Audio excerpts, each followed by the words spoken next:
Your car's been impounded. Maybe it was due to no insurance, illegal parking, a police stop, or even just an admin mistake.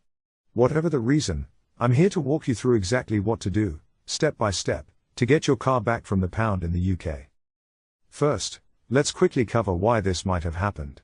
Common reasons include driving without insurance, being unlicensed or disqualified, driving a vehicle in a dangerous condition, illegal parking or abandonment, police seizures for evidence or suspected crime.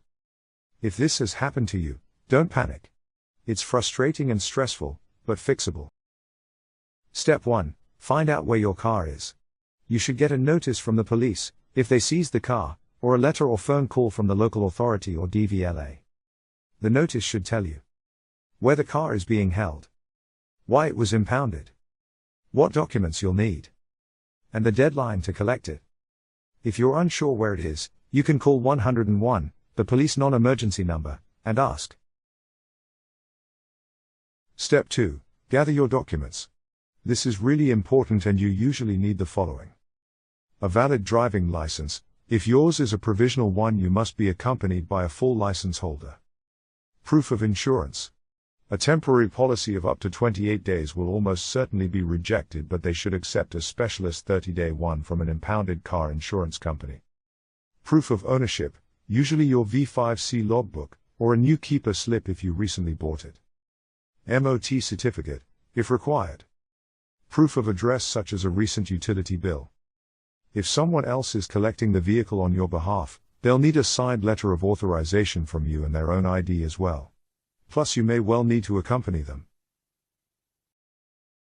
Step 3. Pay the fees. The longer the car is in the pound, the more expensive it gets. The charges are as follows. Towing fee, usually around £192. Storage fees, typically £26 per day. Make sure to bring a debit or credit card. Many impound lots no longer accept cash. Step 4. Collect the vehicle. Once you've got your documents and paid the fees, head to the pound. When you arrive, staff will check your ID and paperwork. If everything checks out, they'll release the car. You'll be responsible for driving it away legally. Important, if your car doesn't have a valid MOT or insurance, you can't just drive it away. You'll need to get it towed by a recovery service, or get it taxed, insured, and arrange a confirmed appointment with an MOT station. You must then drive it straight to that station and leave it there until it has passed its test. What if you don't collect it in time? If you don't collect the vehicle, it can be crushed or auctioned. This usually happens after 14 days. Even if you don't want it back, it's best to contact the pound. You might still be liable for charges. What if you disagree with the seizure? You still need to collect the car first. Then you can appeal through the DVLA or the authority that seized it, speak to a solicitor if there's a legal issue, or accept that you may be throwing good money after bad. After all, legal action can be extremely expensive, even if you ultimately win the case. So, okay. Here is quick checklist. 1. Locate the car. 2. Get your documents in order. 3. Make sure you have valid insurance. 4. Pay the release and storage fees.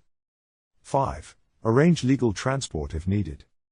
6. Lastly but most importantly, don't delay, act fast. Finally, get over to impoundedcar.co.uk, where you will find lots more information. You can also get access to online quotes for impounded car insurance as well as to insurance providers who you can ring up and not only get more quotes but practical advice as well. Getting your car impounded is stressful, but you can get through it. Mistakes happen. Whether it's a forgotten insurance policy or a paperwork mix-up, the most important thing is acting quickly and calmly. If this video helped you, please give it a thumbs up, and subscribe for more real-world advice. And if you've been through this, feel free to share your story in the comments below. No judgment, just support. Stay safe, and take care.